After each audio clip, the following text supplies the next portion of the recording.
India की सरकार आएगी, अग्निवीर योजना को उठाकर हम कूड़ेदान में फेंक देंगे। नमस्कार, आदाब, सत श्री अकाल, जय भीम, जोहार। मेरा नाम है नवीन कुमार। अभी अभी आपने राहुल गांधी की जो बात सुनी वो अपनी लगभग हर सभा में दोहरा रहे हैं। राजस्थान में, हरियाणा में, बिहार में उन्होंने दोहराया, उत्तर प्रदेश में कई जगहों पर कहा और कहा कि जब सरकार बनेगी तो पहला काम जो हमारी सरकार करेगी वो ये कि अग्निवीर योजना को फाड़ फूड़ के कूड़ेदान में फेंक देगी, डस्टबिन में फेंक देगी। और ये भारतीय जनता पार्टी के लिए बहुत बड़ी मुसीबत बन गया है, प्रधानमंत्री नरेंद्र मोदी के लिए बहुत बड़ी मुसीबत बन गया है, क्योंकि भाजपा कह भले नहीं रही है, मान भले नहीं रही है, भीतर भीतर तो मानती भी होगी कि अग्निवीर योजना नरेंद्र मोदी जिस पर उछल रहे थे वो उनके गले की फांस बन गया है। भारतीय जनता पार्टी के नेताओं से जवाब देते नहीं बनता अग्निवीर योजना पर, और राहुल गांधी इसको ले उड़े हैं। लेकिन जो प्रधानमंत्री के लिए असहज स्थिति पैदा हुई है, जो भारतीय जनता पार्टी के लिए असहज स्थिति पैदा हुई है, उसके बचाव में लगता है अब सीधे चुनाव आयोग उतर आया है। क्योंकि अग्निवीर योजना को लेकर चुनाव आयोग ने नाम तो नहीं लिया अग्निवीर योजना का, लेकिन डिफेंस फोर्सेस का नाम लिया और चिट्ठी लिख मारी। किसको? एक चिट्ठी लिख मारी जेपी नड्डा को, भारतीय जनता पार्टी के अध्यक्ष को, और एक चिट्ठी लिख मारी किसको? कांग्रेस के राष्ट्रीय अध्यक्ष मल्लिकार्जुन खड़गे को, और कहा कि देखिए, एक को कहा कि आप धार्मिक और सांप्रदायिक बातें मत कीजिए, अपने स्टार प्रचारकों से कहिए।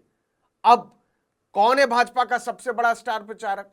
आप समझ गए होंगे, नाम बताना जरूरी नहीं है। और वो कहां हिंदू मुसलमान नहीं कर रहे हैं, भैंसों को वो बेच रहे हैं, मंगलसूत्र वो बेच रहे हैं, वो हिंदू मुसलमान का रिजर्वेशन जो है वो उसकी बात कर रहे हैं, मुसलमान हक मारी कर ले जाएगा, हिंदुओं का हक मार लेगा, इसकी बात वो कर रहे हैं। तो उसकी तो बात चलिए करनी जरूरी नहीं है, क्योंकि आप भी समझते हैं, हम भी समझते हैं, और चुनाव आयोग तो खैर सबसे ज्यादा समझता है।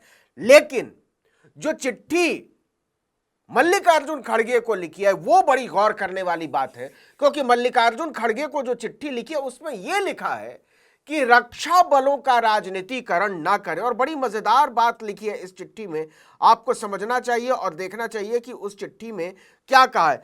पहले तो भाजपा से कहा है कि उन भाषणों को रोकिए जिससे समाज में बंटवारा हो सकता है। यह सबसे ज्यादा भाषण कौन दे रहा है? नरेंद्र मोदी दे रहे हैं। तो भाजपा की स्थिति नहीं है, चुनाव आयोग की भी स्थिति नहीं है कि वो नरेंद्र मोदी को सीधे चिट्ठी लिखकर कहे कि सुनिए, आप बंटवारे वाली बात मत करिए, आप समाज को बांटने वाला भाषण दे रहे हैं। तो जब नरेंद्र मोदी को नहीं कह सकते तो राहुल गांधी को कैसे कहेंगे कि आप अग्निवीर योजना खत्म करने के बारे में बात मत करिए? क्योंकि अग्निवीर योजना एक कुल मिलाकर पॉलिसी है, उसको आप डिफेंस फोर्सेस के साथ जोड़कर उसको एक ऐसी सेक्रेट चीज नहीं बना सकते जिसकी पॉलिसी का विरोध नहीं हो सकता है। तो राहुल गांधी यही कह रहे हैं, चुनाव आयोग सीधे सीधे नहीं कह रहा है, तो यह कहता है कि आप संविधान को लेकर गलत बयानबाजी मत करिए, आप यह मत कहिए कि भारत के संविधान को खत्म किया जाए। अपने नेताओं से कहिए कि वो ऐसा ना कहें।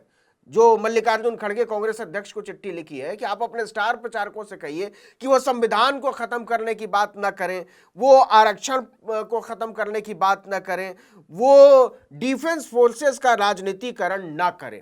ये बात कही है चिट्ठी लिख के बाकायदा चुनाव आयोग ने, और ये कहा है कि 5 साल पहले जो हमारी गाइडलाइन थी वो इंटैक्ट थी, और ये कहा है कि प्रोपेगेंडा जो हो रहा है डिफेंस फोर्सेस में, सोशियो इकोनॉमिक जो उसका ढांचा है, कंपोजिशन है, उसको लेकर कोई बात, क्योंकि राहुल गांधी कई जगहों पर कहते हैं कि नौकरियों में किस जाति के कितने लोग हैं, इस पर बात होनी चाहिए, और इसमें वो हर विभाग की बात करते हैं, और जब वो हर विभाग की बात करते हैं तो उसमें सेना की भी बात करते हैं। तो चुनाव आयोग ने ये कहा कि ये सब बेकार की बातें हैं, ये सब बात नहीं करनी चाहिए, ये सब ठीक नहीं लगता है, तो इस पर रोक लगाइए। मल्लिकार्जुन खड़गे को कहा है कि अपने स्टार प्रचारकों को कहिए कि वो ऐसी बातें न करें। तो कांग्रेस पार्टी के सबसे बड़े स्टार प्रचारक कौन है? राहुल गांधी। और राहुल गांधी बार बार कह रहे हैं कि देखो भाई, ये अग्निवीर तो खत्म करूंगा मैं, अगर हमारी सरकार सत्ता में आती है तो अग्निवीर को खत्म करना पड़ेगा। वो ये भी कहते हैं कि जब ये 400 पार मांग रहे हैं तो इसलिए मांग रहे हैं कि संविधान को खत्म करना चाहते हैं, ये 400 पार इसलिए मांग रहे हैं कि रिजर्वेशन को खत्म करना चाहते हैं। तो अब ये सीधे सीधे तो चुनाव आयोग कह नहीं सकता कि नरेंद्र मोदी को लेकर ऐसी बातें मत करिए, वो उनके लिए बड़ी मुश्किल खड़ी हो रही है। तो वो ये कह रहे हैं कि देखिए अपने स्टार प्रचारकों से कहिए कि इस तरीके की खराब बातें न करिए। जरा दो बयान आप पहले आपको सुना देते हैं कि बता देते हैं कि राहुल गांधी ने क्या क्या कहा। दो बातें जो कही और वो बड़ी बातें हैं। महेंद्रगढ़ 22 मई, वहां एक चुनावी रैली में कहा, नरेंद्र मोदी जी ने पहली बार हिंदुस्तान के जवानों को मजदूर में बदल दिया है। यह बहुत बड़ी टिप्पणी थी। अब दो तरह के शहीद होंगे, एक नॉर्मल जवान या अफसर, उसके परिवार को पेंशन मिलेगी, शहीद का दर्जा मिलेगा, सारी की सारी सुविधाएं मिलेंगी। दूसरी तरफ गरीब घर का बेटा होगा, गरीब घर का बेटा जिसको अग्निवीर नाम दिया है, इस अग्निवीर को ना शहीद का दर्जा मिलेगा, ना पेंशन मिलेगी, ना कोई सुविधा मिलेगी, ना कैंटीन मिलेगी। इंडिया गठबंधन की सरकार आएगी तो हम अग्निवीर योजना को उठाकर कूड़ेदान में फेंक देंगे। जो आपने सोनीपत वाला भाषण सुना अभी, बिल्कुल वही बात थी। अगर हरियाणा का युवा शहीद होगा, चाहे वो कोई भी हो, एक ही तरीके के शहीद होंगे। हिंदुस्तान की सरकार सबकी रक्षा करेगी। ये 22 मई को हरियाणा के ही महेंद्रगढ़ में कही थी। अब देखिए कि पिछले 10 साल से हरियाणा के 10 की 10 सीटें भारतीय जनता पार्टी जीत जा रही है और इस बार हरियाणा में बड़ी डावाडोल स्थिति है। नेताओं को घुसने नहीं दे रहे हैं प्रचार करने के लिए। और जो अग्निवीर योजना है, क्योंकि हरियाणा में बहुत बड़े पैमाने पर युवा जो है वहां के, वो सेना में जाते हैं और राहुल गांधी ने एकदम गरम जो तवा है वहां चोट कर डाली है। 13 मई को, 22 मई के 9 दिन पहले रायबरेली में कहा कि मोदी ने दो तरह के सैनिक बनाए, एक गरीब, पिछड़े, आदिवासी और दलित का बेटा, दूसरा अमीर घर का बेटा। तो जो चुनाव आयोग का नोटिस है उसमें क्या लिखा हुआ है कि आप सोशल कंपोजिशन के बारे में बात मत करिए।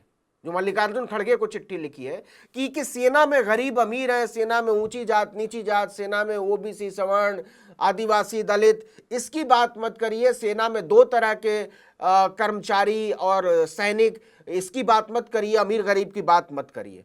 लेकिन राहुल गांधी इसकी बात लगातार कर रहे हैं और निश्चित तौर पर यह नरेंद्र मोदी के लिए बेहद बेहद बेहद अनकंफर्टेबल सिचुएशन है, एक असहज स्थिति है।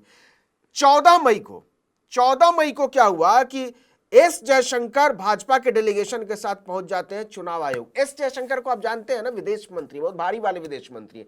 तमिलनाडु के लोग इनको जानते तक नहीं है, इनकी हिम्मत नहीं है कि जाकर तमिलनाडु में चुनाव प्रचार कर ले। प्रधान का चुनाव अगर लड़ लेना तो हार जाएंगे।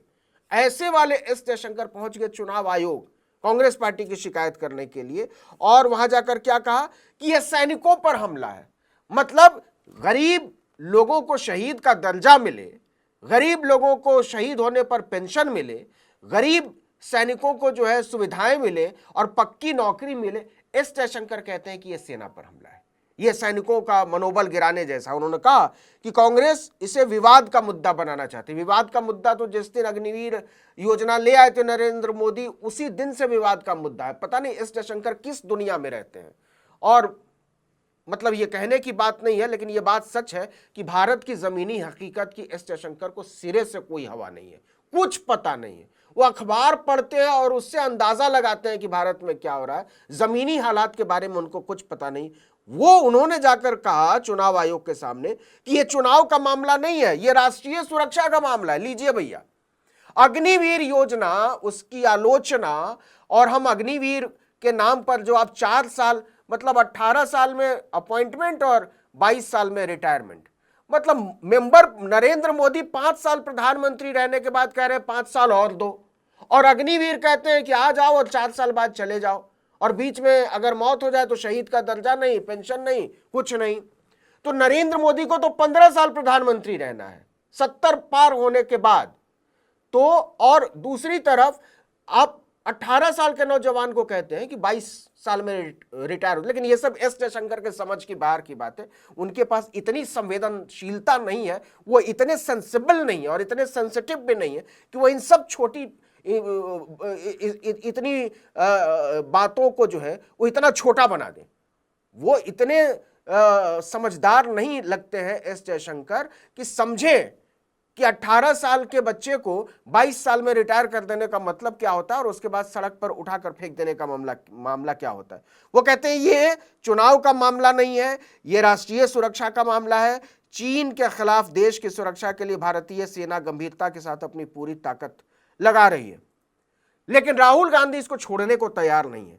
उन्होंने कहा कि जब मैं अमेठी और रायबरेली आता था तो सड़कों पर लड़के सुबह 5 बजे दौड़ लगाते थे क्योंकि उनमें देशभक्ति की भावना थी। अब पीएम मोदी ने 2 तरह के जवान बना दिए हैं, एक गरीब दलित अल्पसंख्यक का बेटा है और दूसरा अमीर का बेटा है।